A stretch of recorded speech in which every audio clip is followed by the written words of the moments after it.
So many games are released that it's impossible to play everything. Sometimes it's hard to even keep up with what all is coming out. That's why every month I sift through the weeds so that you don't have to.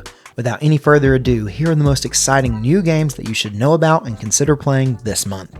Skull and Bones was originally intended to be an expansion to Assassin's Creed 4 Black Flag. That means it's been in development for over 10 years, but believe it or not, it's finally coming out. This game is based on Black Flag ship combat. When you're on your ship, you basically become the ship and you control everything. If you really like the naval combat in Assassin's Creed 4, this game may be for you, but keep in mind, it's overall a different type of game with a different focus and a different feel. If you're a fan of Sea of Thieves, another pirate game, you might be curious about Skull and Bones too. Although it'll definitely have some things in common, I wouldn't expect it to be too similar. Sea of Thieves is very social and whimsical, while Skull and Bones seems like it'll be a little more tactical and gritty. I've heard mixed opinions about the game from people who have tried it, but I'm willing to give it a chance because I love pirate games and I want to see the end result after they've worked on this game for over a decade. Skull and Bones is coming to PS5, Xbox Series, and PC on February 16th.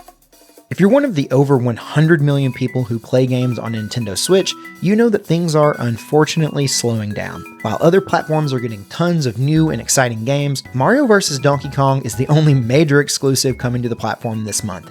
It's a bit disappointing, but hey, at least we have something cool to play, right? Mario vs. Donkey Kong is actually a remake of the classic Game Boy Advance title. It's a puzzle platformer that's sort of the spiritual successor to a game from the Game Boy, Donkey Kong 94, which was itself loosely based on the original 1981 Donkey Kong arcade game, Nintendo's first big hit in the gaming industry. So Mario vs. Donkey Kong has a long, storied lineage, but why is Nintendo releasing a remake of an old game instead of offering something new? Well, probably because the Switch is nearing the end of its life cycle, and they just don't have many big new games left to offer. They're likely saving those games for the launch of whatever comes next after the Switch. And let's be honest, a lot of us Nintendo addicts love some nostalgia to remind us of the good old days. Mario vs. Donkey Kong hits the Switch on February 16th. I have a very strong feeling that Suicide Squad Kill the Justice League is going to completely flop, but I will admit that there is a chance that this game could at least be somewhat fun, and who knows, maybe it'll even be really fun. It's a very interesting mix between a story-driven game and a live service game, but it seems almost like the live service aspects have been shoehorned in so that the game could bring in more money. And I think that's one of the reasons that this game hasn't been received very well. By the time you see this video, the game may be fully out, but at the time of writing, people have been playing it early and most of them haven't exactly loved it. But this game is by Rocksteady, the people who brought us the Arkham games. Those were huge hits, so the studio definitely knows what they're doing and they know how to make games that people love. It's just that this one has some very unfortunate and misguided live service aspects tacked on. Still, I don't think it should be completely written off until more people are able to get in there and actually play it. Suicide Squad Kill the Justice League will see its full release on February 2nd on PS5, Xbox Series, and PC. If you're looking for something a little different to play this month, you might be interested in Pacific Drive. The game revolves around this old janky station wagon, and although you play as a person in the game, the rusted beat up station wagon might as well be the main character. Essentially, in order to survive in this post-apocalyptic world, you desperately need this old car, but it starts out in really rough shape, and it barely even drives. You can probably guess what that means. As you progress, you can customize and improve the state of things with different parts and upgrades. There's a lot to mess with, but you'll need to manage it all as you explore the wasteland and encounter various threats and challenges. Pacific Drive is interesting to me because I'm not sure that I've seen a game that combines car-based gameplay with survival elements quite like this before. It's also received fairly positive feedback from previews, which is exciting. It's also visually stunning and super atmospheric, which definitely doesn't hurt. If you're a fan of survival games or even just cars, you might want to give Pacific Drive a try. To me, it seems super unique. It's coming to PS5 and PC on February 22nd.